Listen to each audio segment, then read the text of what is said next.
the drive-through beverage store.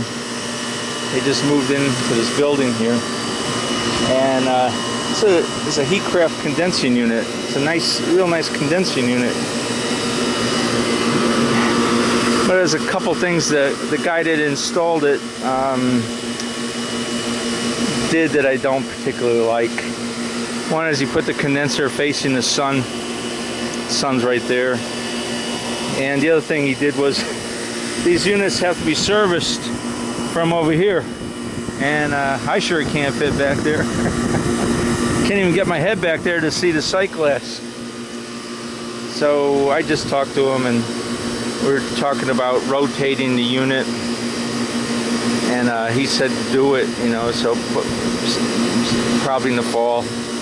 But what I'm doing now is I'm pulling a fan motor out inside.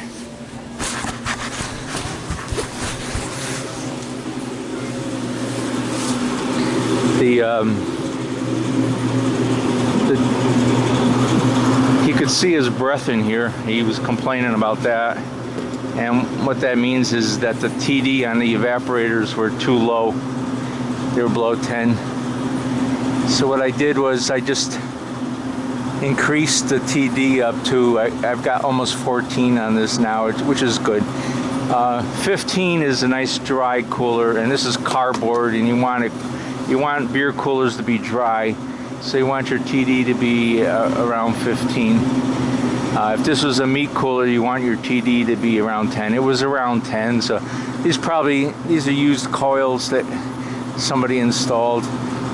They probably came out of a produce cooler or a meat cooler or something like that. That's another thing, is the compressor's downhill from here. And the guy put P-traps in. He should have just piped it downhill to the compressor. The P-trap is necessary if you're going all the way up to the roof with the compressors above it. Maybe he possibly put the P-trap in because you're going up a foot, but I would have just come out, went to the back wall, and then downhill with it. The P-trap is for oil return. He did that on both of them. But right now what I'm doing is I'm pulling this fan motor out.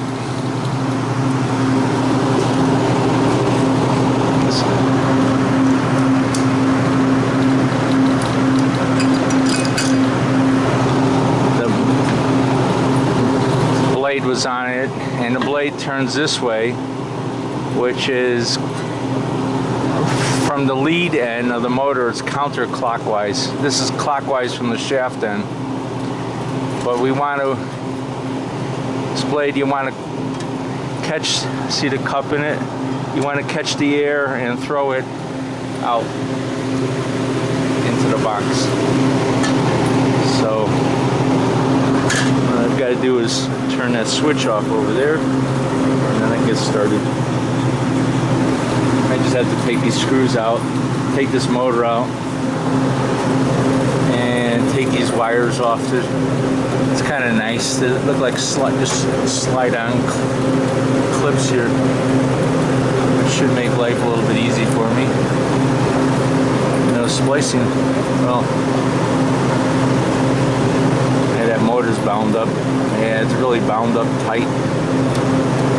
You could probably free it, but it'll work for like 5 minutes or a week and then go bad again. So the best thing to do is when a motor binds up is to change it.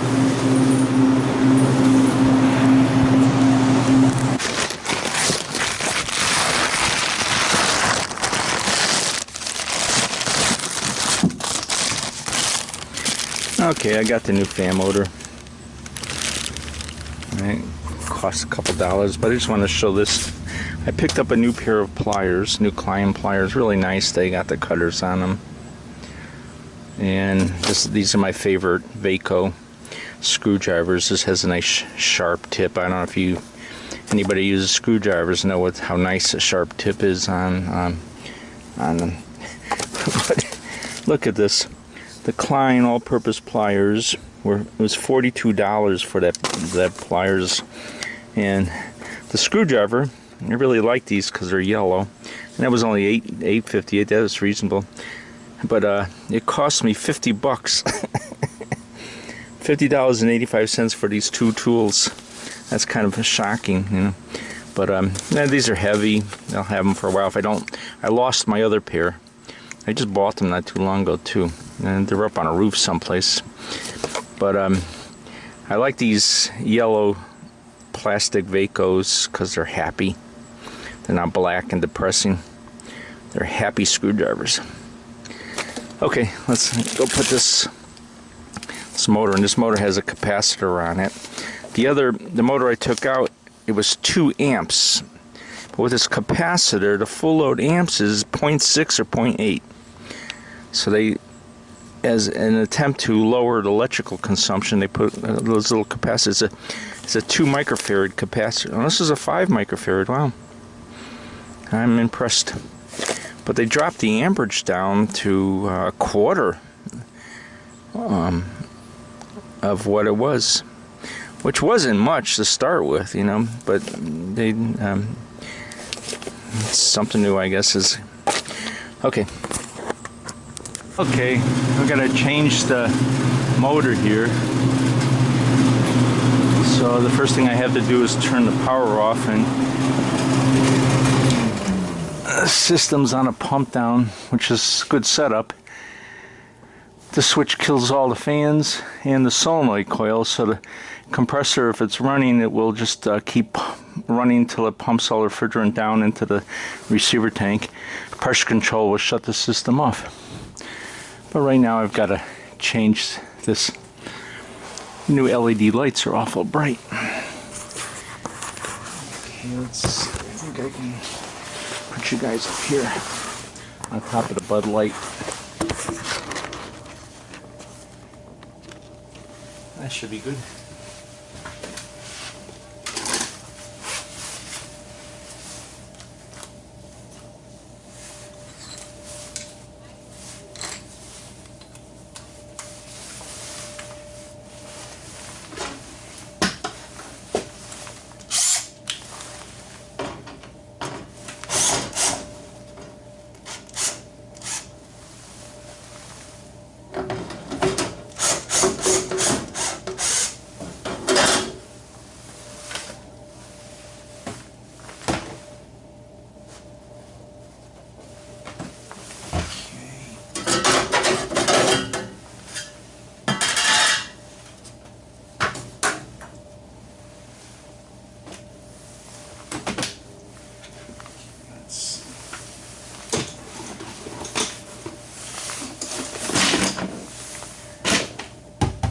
What I like to do is keep my tools all in one spot. The worst thing you can do is put a tool here, a tool there. You go home without the tool. And over the years I've been pretty good at not losing my tools like that.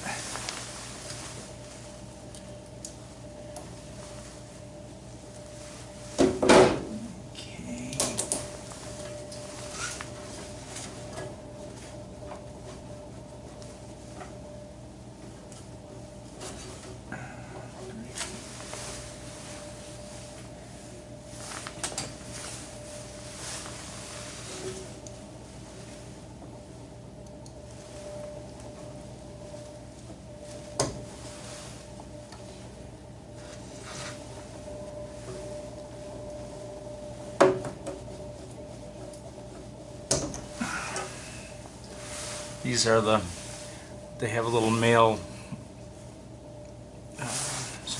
spade in there.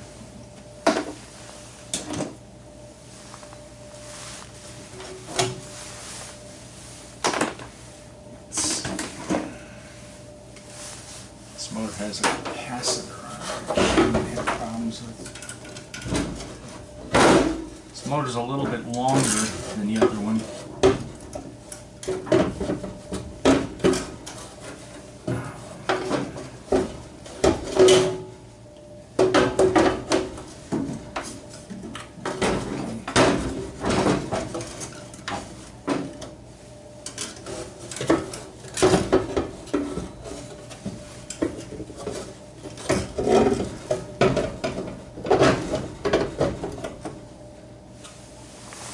Another thing you run into is the nuts from the old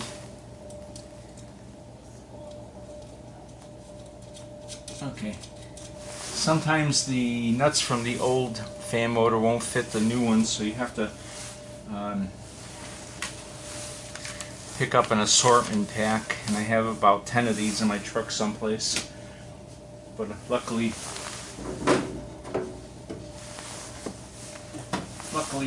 these nuts will fit the same size.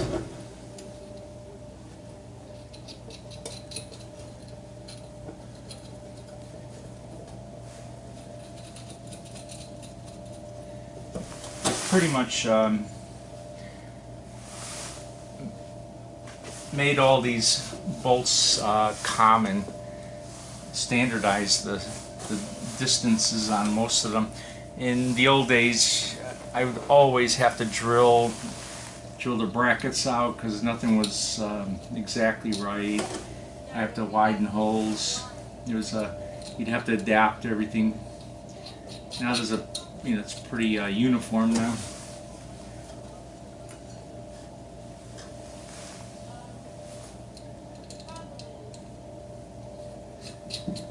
After I made the adjustments to the expansion valve, the box came down to, it was 37 degrees when I just checked it on the thermometer. So that seems to be doing pretty good. This system doesn't have a time clock on it, which I'm a little bit concerned about. These coils will usually ice up very easily, and the first time it ices up, I'll put a time clock on it for the phone.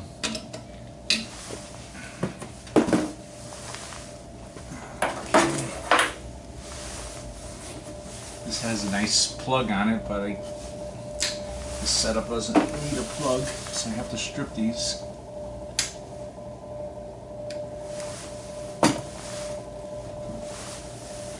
The new pliers come with wire strippers on them, but I like these Klein strippers much better. They're just a little sharper.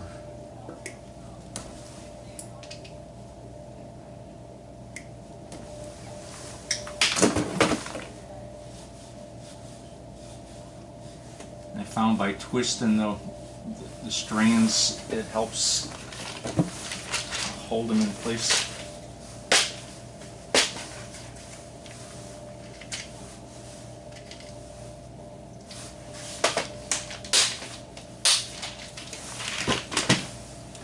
Okay, I have the male spades. Hopefully it'll go into the female socket.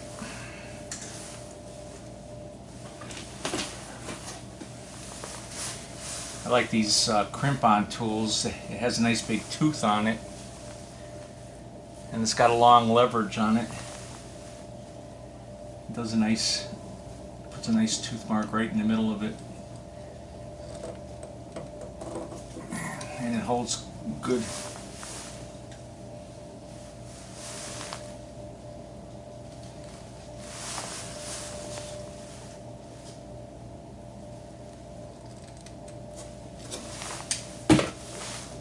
Okay, perfect. This wire isn't too long, which is nice. And let's get this. This unit has a nice clip on it. It just splices in. I guess there's a pin in there that just goes right into the wire. Not much amperage in it, so it's less than an amp now. It was 2 amps, but it's kind of pretty nice actually. Wouldn't mind finding those at the supply house if they had them.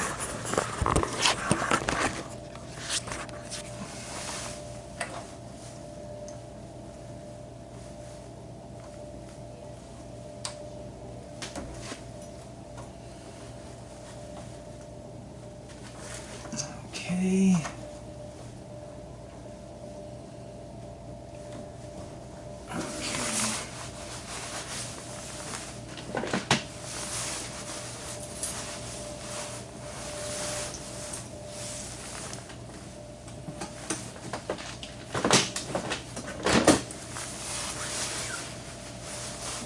I brought a wire tie with me, but I'm going to put a little electrical tape on the wire.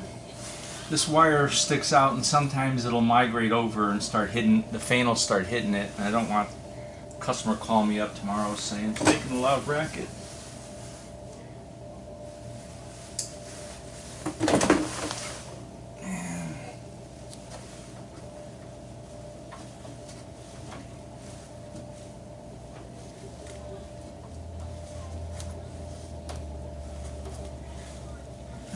There's a clip up here, which is nice. Okay, that's nice and secure, dry. And then you hit the blade on.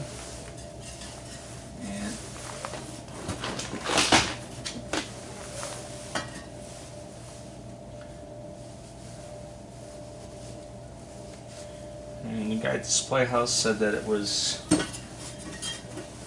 counterclockwise lead end. And that's what we want. Now this blade has an Allen. It's an Allen wrench. Tighten it down. And the little Allen nut sits on a flat surface on the shaft. This is a 5/16 shaft. This is another thing too. They standardize the shaft size. You'd pick up a motor and it would always be the wrong shaft size. Or the only one you could get was a 1/4 inch and it was a 3/8, or you'd have to carry around little sleeves, shaft adapters. That was real common. Now it's all pretty standardized. You don't have to worry about it too much. That's on there tight.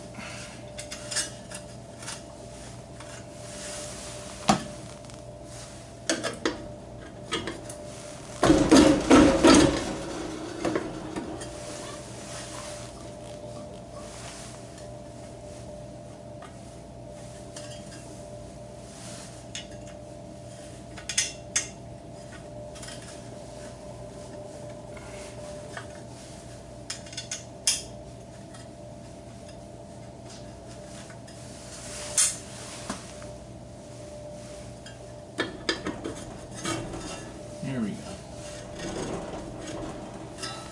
I like to keep the blade out as far as possible beyond this lip as much as I can.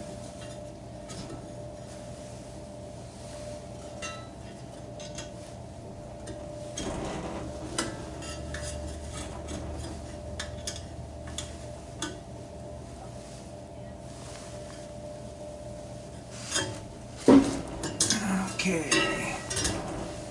Now I should turn this direction when I start it up.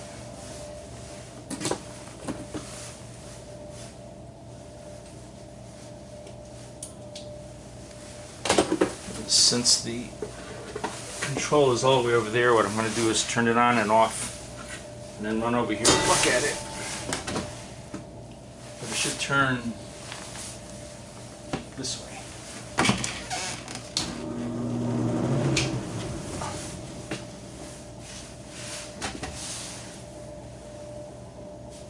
Okay, it looks like the right direction.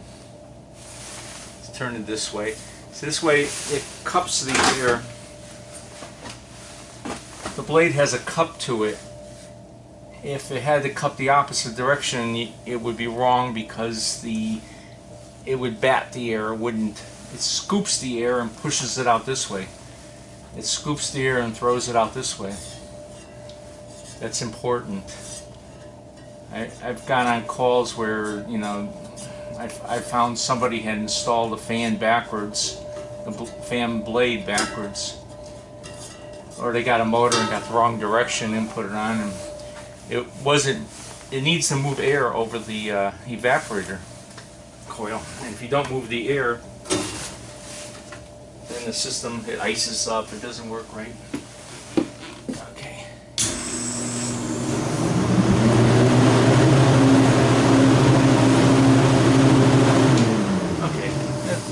Nothing's hitting.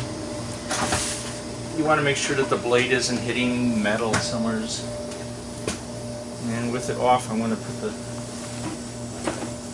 fan guard on just to be so I don't end up hitting it and bending the blade by accident.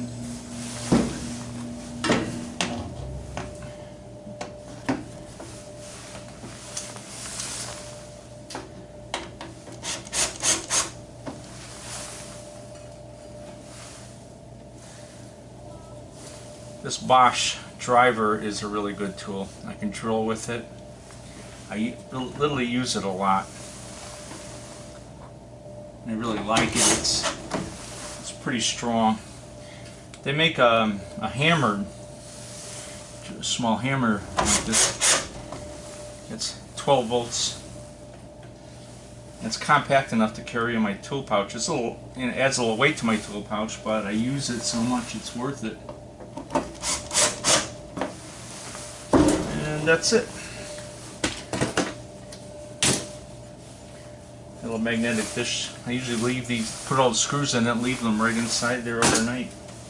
I got a couple of them. I got these small ones from AutoZone. AutoZone has these small ones. They work really good.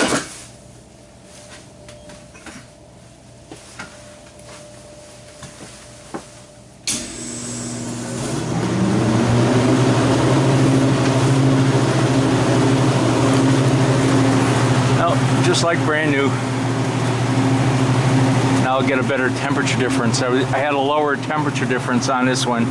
I think it was like 11 or 12, and I had that one up to 15, 14, 15, which is good. Now that we're moving more heat into the evaporator, my TD will widen where I want it to on this one. It'll go from 12 up to 15.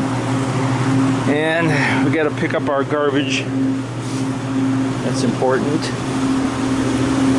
Whenever you're working on a job, always pick up the garbage. And this is something I got to talk to them about. They put supports in here, but it's bare wood, and what will happen is the moisture it'll be cold and damp, and it'll get in there, and you'll end up with black mold growing on this. There was one walk-in cooler where they made the walls out of wood, plywood, and they didn't seal it. And I went in there to work in there, and the black mold was so bad that it looked like they had a fire in the place. It was all black. I told them they had to empty the place out and spray Clorox on everything, because that black mold is just not good for your lungs. The workers are in there all day long getting that on them, and go home and take it home with them, and they've got kids at home. So that's important. I'm going to tell them to seal this with paint. Okay guys, just here with the Budweiser. Time to go.